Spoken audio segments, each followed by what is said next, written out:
Today on Locked On Rockies. Well, we knew this might happen, but Juan Soto heads to the Dodgers.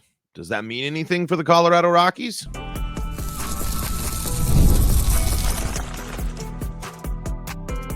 You are Locked On Rockies, your daily Colorado Rockies podcast. Part of the Locked On Podcast Network, your team every day. Rock On Rockies fans, welcome into the Locked On Rockies podcast for today, the 20th day of November in the year 2024. I'm your host of the Locked On Rockies podcast, Paul Holden, bringing you your daily Colorado Rockies talk right here on the Locked On Podcast Network, where you can find your team every day. If your team is the Colorado Rockies, guess what? You're in the right spot, because that's what we do around here each and every day. Free and streaming on your favorite streaming services and on the Locked On Rockies YouTube channel, where you can be part of the show. You can fire off your Rockies hot takes. You can let me know what's on your mind as Colorado Rockies fans, and we want to steer the conversation your direction all off season long. If you want to talk about something, if you have a question, if you want to know something about the Colorado Rockies, let me know in the Locked On Rockies YouTube comment section. Today, we are going to talk about Juan Soto meeting with the Dodgers. Yes, unfortunately, we do have to talk about that and its impacts on the Rockies. We'll also read a little bit from this piece from MLB.com's Manny Randawa as he talks about Nolan Jones's bounce back look ahead for 2025. That's not a really good way of previewing that piece. And, of course, we'll finish the show with some YouTube comments, set some stuff up maybe for the episode tomorrow as well. Because I got to dive into it's slow baseball news right now, but you never know what might happen here as meetings continue to happen. The off season continues to start flowing along here, and so we'll see. We will see. Before we dive into everything today, today's episode is brought to you by FanDuel. You can start the NFL season with a big return on FanDuel. New customers can place a $5 bet, and you'll get started with $150 in bonus bets if your first $5 bet wins. Visit FanDuel.com to get started, and please play responsibly. So, yes, I know that Juan Soto to the Dodgers isn't necessarily a big surprise, and it isn't necessarily something that is a done deal or anything like that. But I was thinking about this, and it's another example, obviously, right? I mean, it's deja vu. It's deja vu because when you're in a division, and the AL East can probably relate to this, back in the 90s and 2000s and stuff. When you're in the division that has the team that spends more, when you're in the division that with the team that has the financial advantages that it has, and it's a lie to say that the Dodgers don't have financial advantages compared to the other teams in baseball. That's a lie. I mean, it truly is. The Dodgers have the best TV deal. They have the best source of revenue. They're one of the biggest legacy brands. They're in LA. They are a Los Angeles team. The popular Los Angeles team, mind you. You have to start getting creative. Like, part of me why I and again, that's not anything new that I've ever said. This isn't anything new. But again, if you are the Rockies, rebuild or not, if the main Goliath in the division is doing what they're doing, you have to figure out a way to respond. And it can't just be these longer, drawn out, whatever. It can't be whatever we're doing right now. Because since the playoffs, and since the ups and downs with the Dodgers, and now with this version of the Dodgers, where back-to-back off seasons, they could land two of the biggest free agents ever. I mean, that's not an exaggeration to say. They might have two of the most expensive, if not the two most expensive contracts on the books there. Maybe they'll do the little, Shohei magic wand, defer the money, blah, blah, blah, blah, blah thing again.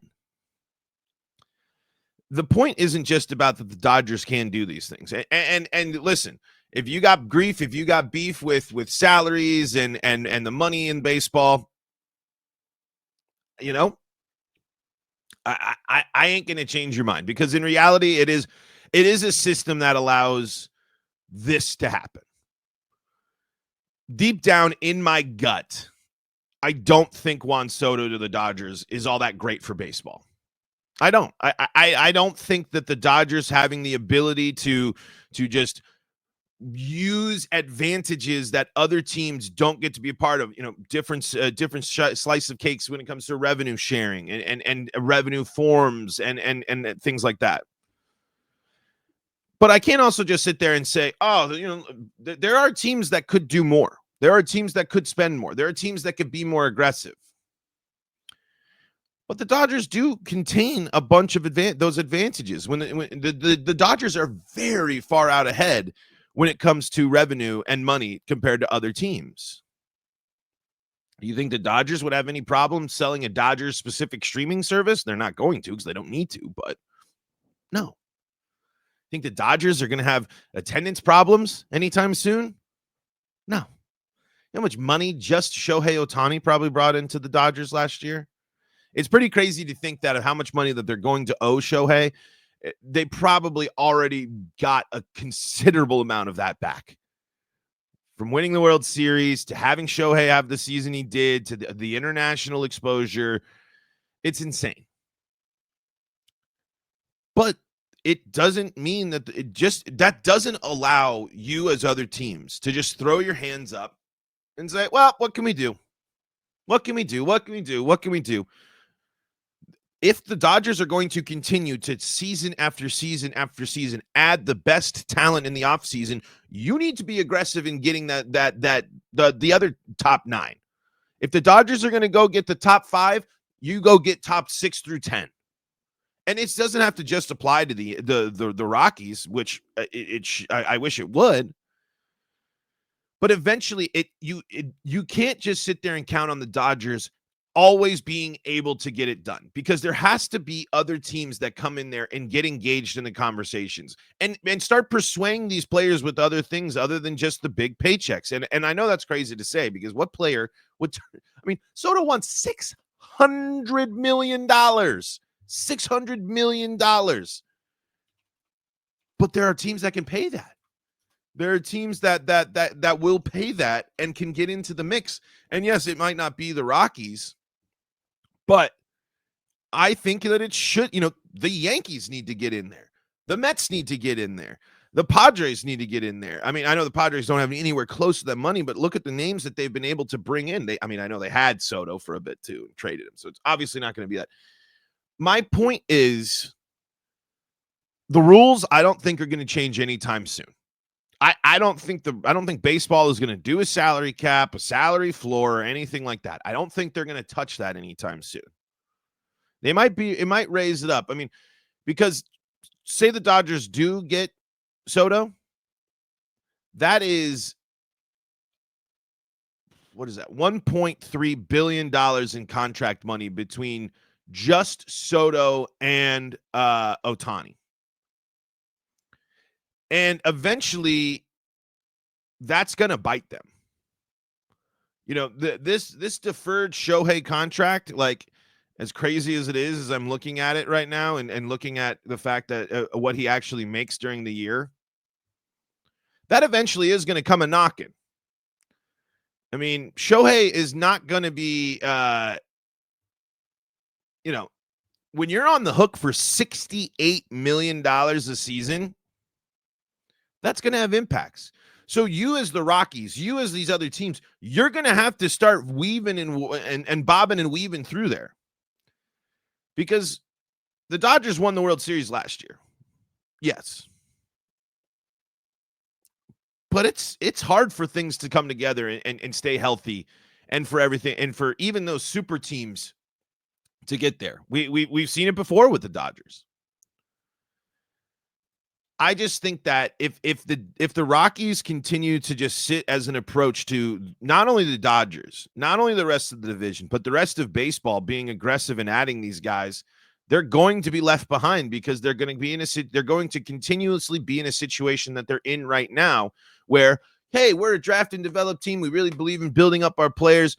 Okay, we got a couple, but what builds around it? Where is the elite talent that you're bringing in to supplement these guys? Where are the top level guys? Where is the exciting free agent? Where is all of that for the Rockies? It hasn't existed. It hasn't existed for a couple of seasons, and it ain't going to probably exist this offseason.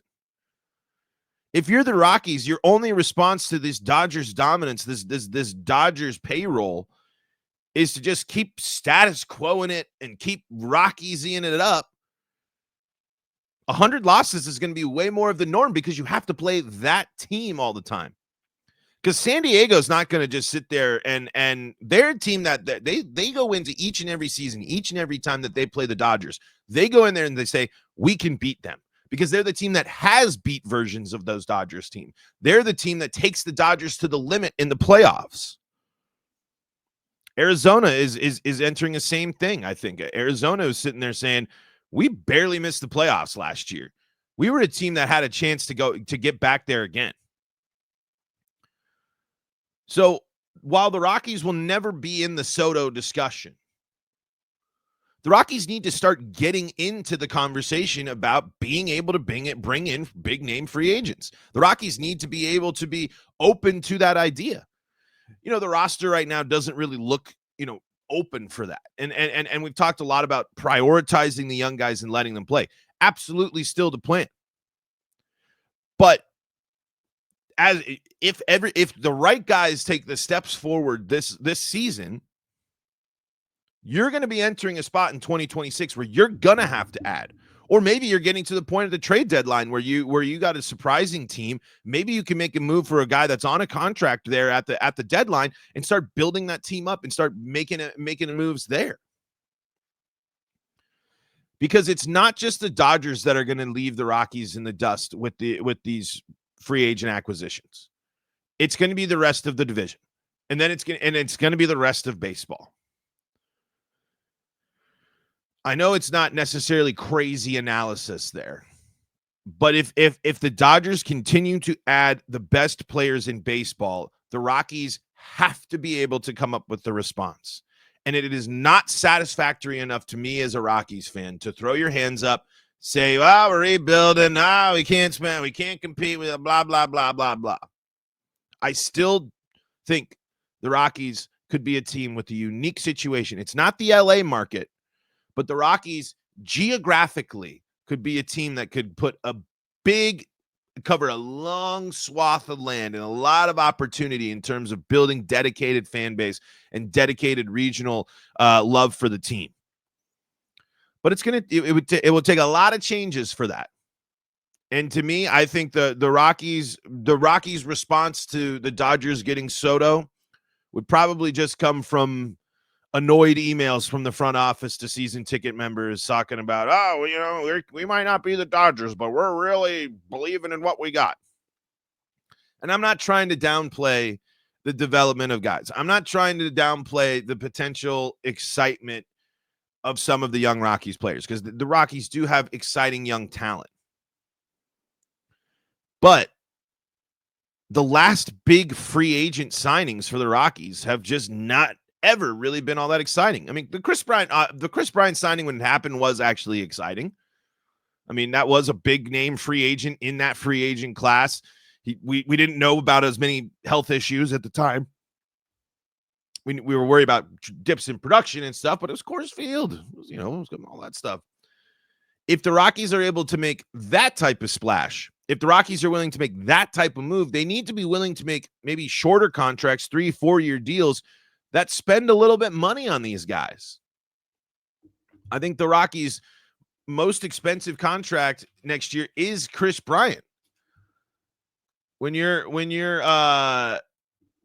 looking at the numbers that the Rockies are actually spending on players, their biggest contracts are gone. And this is a season that makes sense for payroll to get shedded, for the Rockies to make some different moves.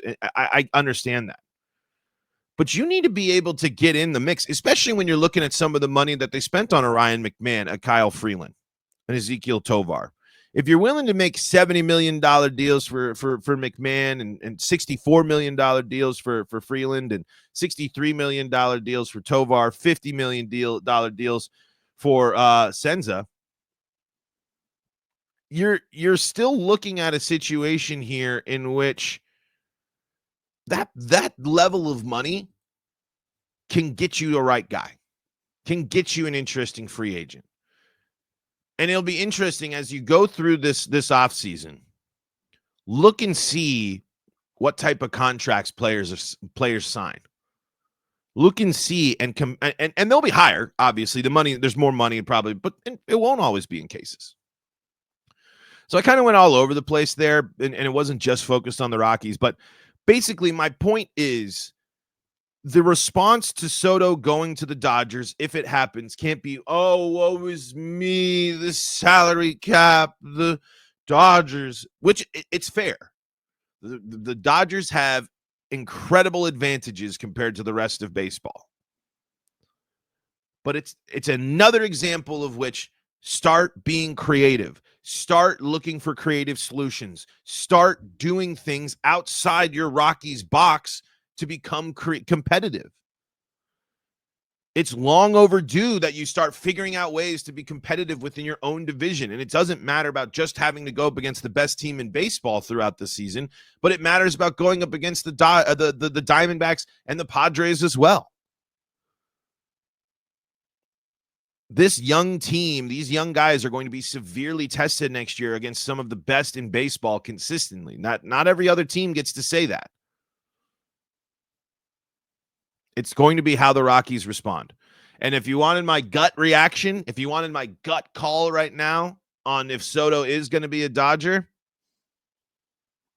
I'm going to say yes, but I think the Mets come in with the offer, and I think the Mets will be, it's like 51% Mets and just put / Yankees, 49% Dodgers.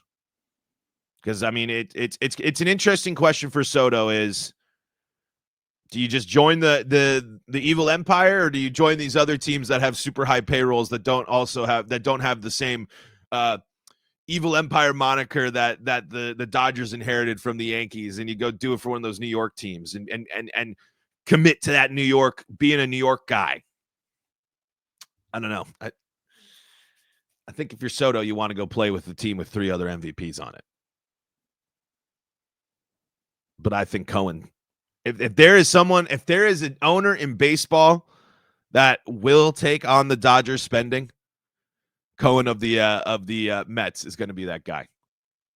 So I don't know. It's going to be frustrating. It's going to be annoying when the Dodgers continue to bring in talent after talent after talent. It certainly will be. But that doesn't just excuse inactivity. It doesn't excuse the Rockies doing nothing. It doesn't excuse the Rockies sitting back on their heels and waiting and waiting and waiting and waiting and waiting. Oh, we're just going to wait for these guys to develop. Oh, we're just going to wait for this to happen. Oh, we're just going to wait for the bounce back from this guy. The Rockies need to start being proactive instead of reactive. And this situation is another example of that.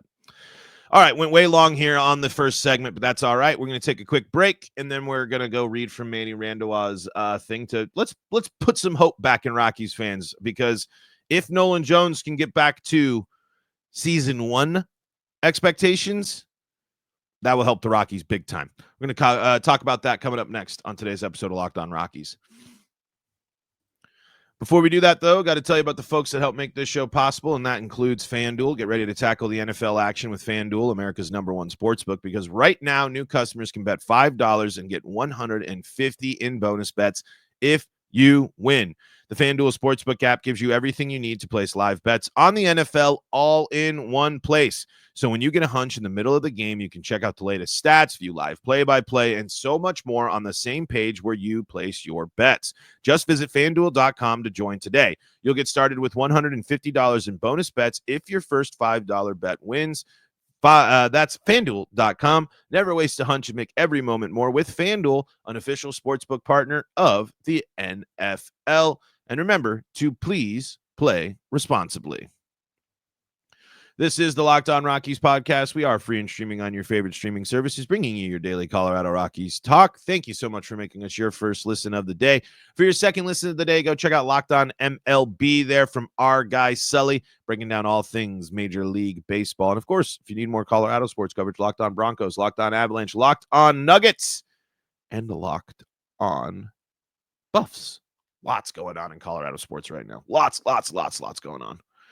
Kind of goes into what we're saying too, you know. I mean, I think the relevancy question again peeks its head up as this is a.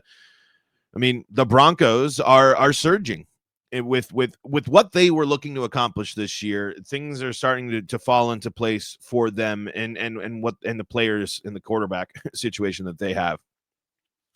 The Nuggets and the Avs continue to navigate really weird seasons to start, but also still the moments that say, man, those teams are still good. Nuggets not so much without Jokic, but big, nice road win yesterday there for the Jokic-less Nuggets.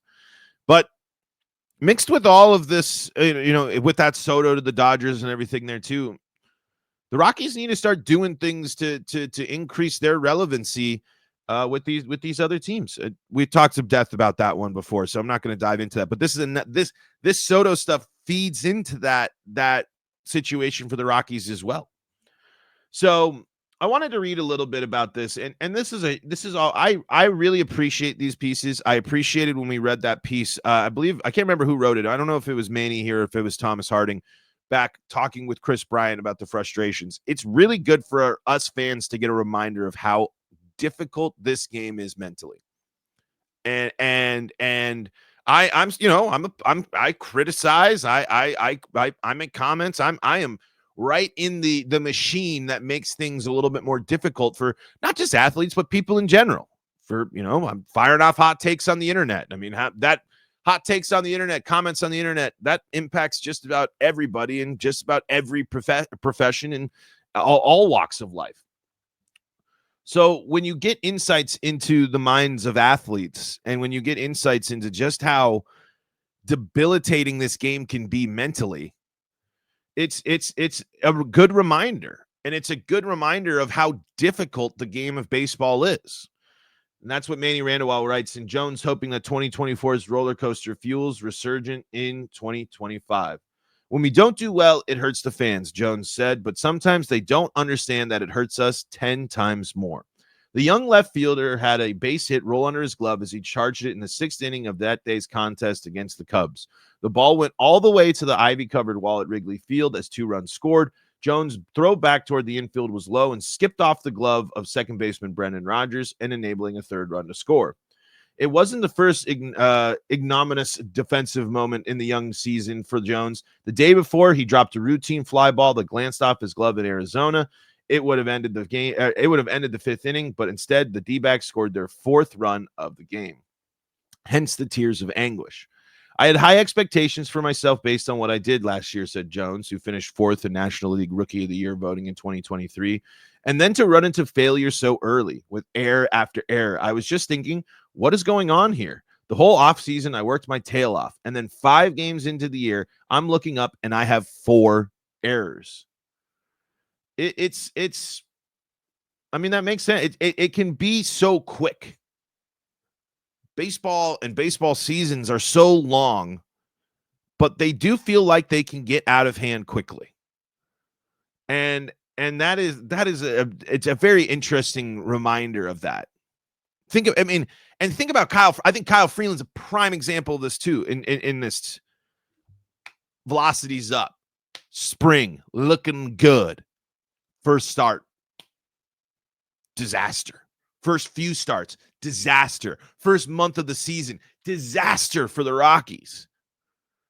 That changes. I mean, that scrambles the brain. Scrambles it up. And that set the tone for the rest of the season. The first month of the season certainly set the tone for the rest of the season.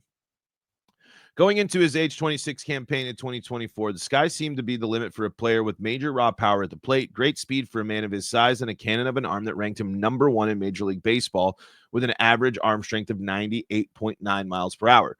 But the brutal first week of the season was just a painful portent of things to come.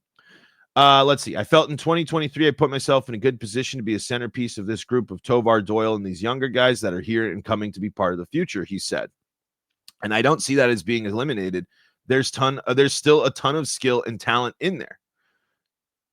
Just over 3 weeks after the early string of errors, a back injury sent Jones to the injured list. The back issues combined with the knee injury limited him to 79 games, over which he posted a 641 OPS, nearly 300 points below his OPS from 2023.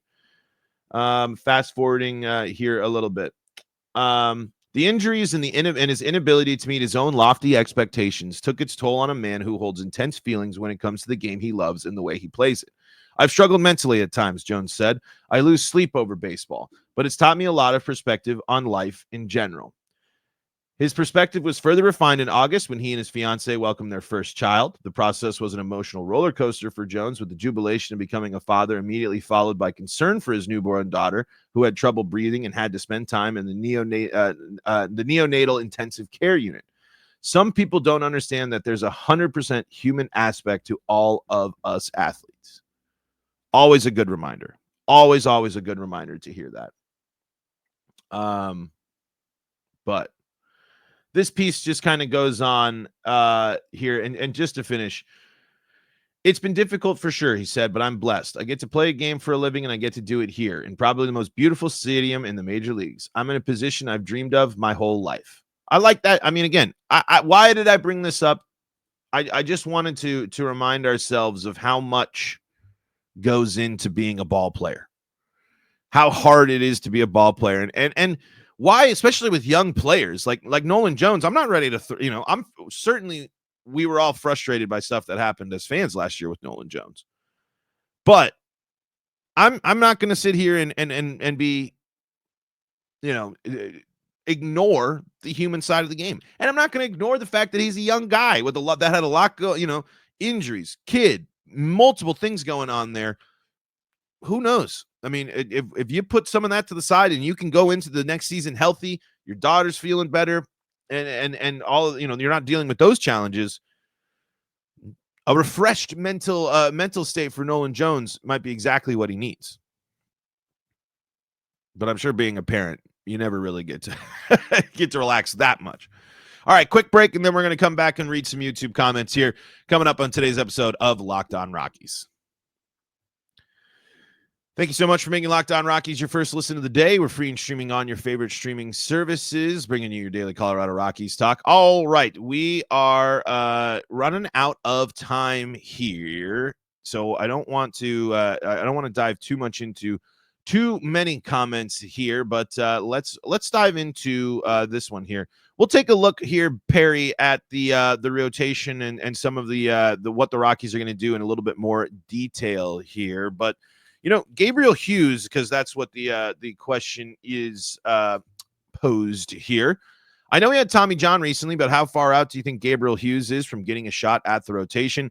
I mean, if it's Tommy John, it's going to be a while, but it's we'll have to see. We'll have to see. I'm trying to see the currently according to MLB.com. They got Hughes at a 2026 projection there, especially if he when did he have? Let's see, right back to banging on Rocky's door. This was from September 23rd here from Thomas Harding. So I think if you're a young guy, let's see, 14 combined games at High A, Spokane, Double A, Hartford, 6-5, 6.21 ERA in 2023. He needed Tommy John on what is that? July 9th. There you go. He was able to, I mean, if it's there, but I mean, that's crazy. It's it's a situation. And I don't know, this is a name I need to do a little bit more. I'm just quickly reading through this Harding piece, and it's amazing to see how rapid the recovery was from the Tommy John surgery. Let's see. Hughes said, let's see, words don't really describe it, said Hughes, who's scheduled to pitch again on Friday. This was back when the season. Any competitive athlete sitting on the sideline for a year plus is hard under the best circumstances. Getting to pitch against a different team multiple times now has just been really incredible. Hughes said it's not just an individual milestone. He's looking forward to the returns of Cox and Vargas, whom the Rockies said will each throw an inning on Tuesday, Saturday, and October 4th. Hughes, 22, is as close to the radar as a recovering prospect can be. Was he the one that was having the strong Arizona Fall League too? I can't remember about that. But you know what? I think if you are a young guy on the Rockies, if you are a young guy at that AA level starting pitcher for the Rockies, you can make some noise and you can be ready to go sooner rather than later, for sure. We'll dive more into that, though. I know that didn't necessarily. We'll have to look more into some of the young arms and when the Rockies might be able to bring them up, mixed with the fact of what are the Rockies really going to do with that starting rotation? We've talked a little bit about Cal Quantrill and what might happen there, but what happens if you don't make any deals? Because if you don't make any deals and you're sitting at the similar rotation that you have, it's going to be really even more difficult for any starting pitcher, a young starting pitcher, to get time up there. Especially when you look and you say, well, what about Feltner, for example? In that, what do you do with that fifth spot? So we'll dive more into that, Perry, but great question here. And Finn said, what should the Rockies do with players such as Yanquiel Fernandez, Zach Veen, Charlie Condon, and more promising players with a crowded outfield with Jones and Doyle? Not including if they decide to put players like Sam Hilliard out there. It's not seem right to leave all this possible young talent in the minor leagues just because management can't stop doing what they always do. Finn, I don't know what the answer to the outfield question is going to be a confusing one. This team is going to have to, if this team doesn't use right field to actually give playing time to these guys, we're not going to know. And we just talked about Nolan Jones. There's a good chance you only have one outfield spot open. I don't really have a good idea of what the Rockies will do with the crowded outfield situation. We did talk a little bit more in depth about that last week with the Rockies trying to prioritizing young outfielders and how it needs to be a must. But even in that, if with Doyle and most likely Nolan Jones locking down those other spots, it's going to be weird. But I think though you see Zach Veen for sure. I think it's not crazy to say that you'll see Yanquiel Fernandez. We'll see how the season starts. I don't think you see any big exciting pitchers until the second half of the season, especially if the Rockies possibly try to move Herman or Antonio Sensatella or Cal Quantrill if they don't, if they're unable to in the offseason, or any of these other pitchers. They're going to have to create they're going to have to create spots for these young guys. And, but like you said, will the Rockies do that? All right, folks, really appreciate all your comments. We're going a little long, so we're going to wrap things up for today. Thank you so much for making us your first listen of the day. Really appreciate that. Check us out on the Locked On Rockies YouTube channel. It's the best way to help support the show. When you subscribe, when you like the videos, when you leave your comments, you really, really do help the show. I can't emphasize that enough. And, folks, for your second listen of the day, go check out Locked On MLB. Our guy Sully's got you covered there. And if you need more Colorado sports content, Locked On Broncos, Locked On Avalanche, Locked On Nuggets, Locked On Buffs, free and streaming on your favorite streaming services. Until next time, I'm Paul Holden saying so long from the Locked On Rockies podcast.